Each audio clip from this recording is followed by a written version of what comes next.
In this video, I'm going to share with you why you should be training your neck and how to do it, and we're starting right now.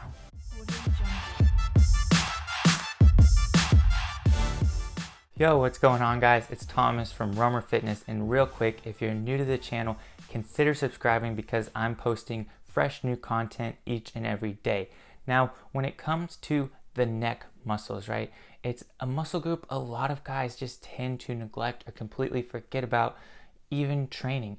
And I know over the course of years from me working out in a commercial gym, never once did I see somebody training their neck. That just seemed a little crazy to me. It didn't really seem like a muscle group you would directly change, but I was so wrong. I really was so wrong in thinking that the neck is such an important muscle group to train. You do not want to neglect it. You certainly want to be training it just like your other muscle groups.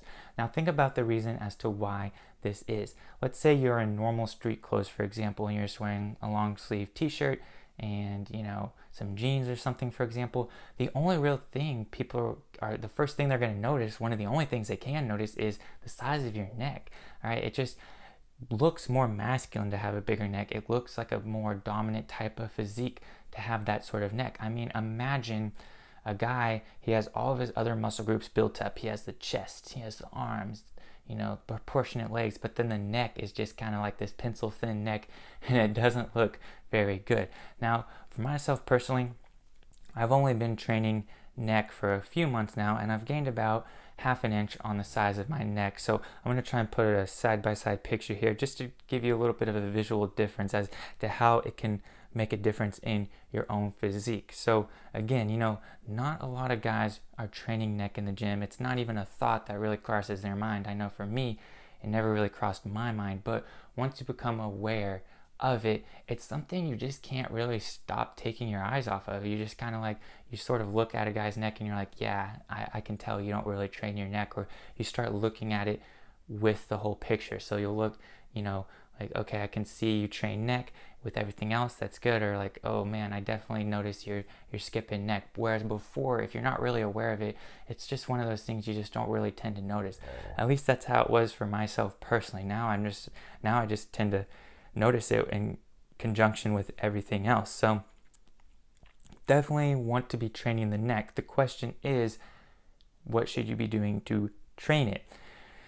Simply put, I think the best exercises you should be doing are just neck curls and neck extensions. So to perform the neck curl exercise, you're simply going to lie your back on a bench and you're going to rest a weight plate on your forehead. Now the trick with this is you want your hands to just act as placeholders for the weight plate. You don't want your hands to be taking any of the weight off of your forehead. You want it to fully rest on your head, so that way you get the full amount of the weight resting on your forehead for maximum tension.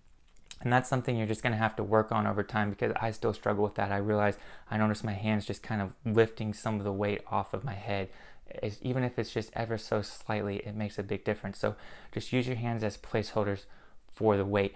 And then you want to try and curl your neck towards your chest. So that's you want to get your chin toward your chest. And then for the neck extension, all you want to be doing here is lying with your chest on the pad, and it's essentially just the opposite of the movement. So you're going to put the weight plate behind your head and you are going to extend your head upwards. Again, you just want to use your hands as placeholders for the weight plate. So that's probably my best tip there is, you don't want your hands taking too much of the weight off of your head.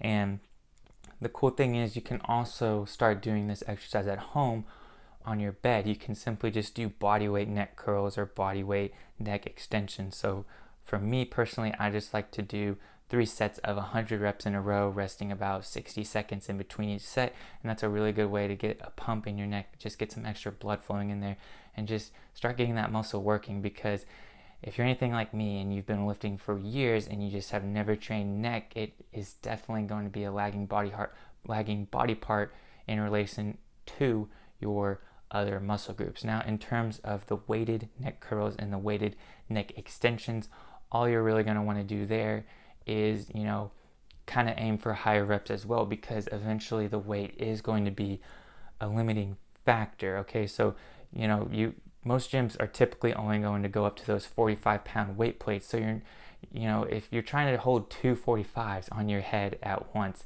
it can be a little bit strenuous on your hands just because of the grip strength of holding the thickness of 245s. It can just feel really awkward. So typically I just like to stick with, the 45-pound weight plate and then try to just increase my number of reps steadily going on. So you could go 50 reps a set, 60 plus, it's just whatever. That's probably the best way to progress with this exercise because it is a little bit harder to keep on increasing the weight because you're using weight plates. So it's a little bit awkward at times, but that is going to be it for today's video. Go ahead and start training your neck if you haven't already, and give the video a thumbs up if you liked it, and also consider subscribing if you're new to the channel because I am going to be posting new videos each and every day. And other than that, I will be talking to you guys next time. Peace.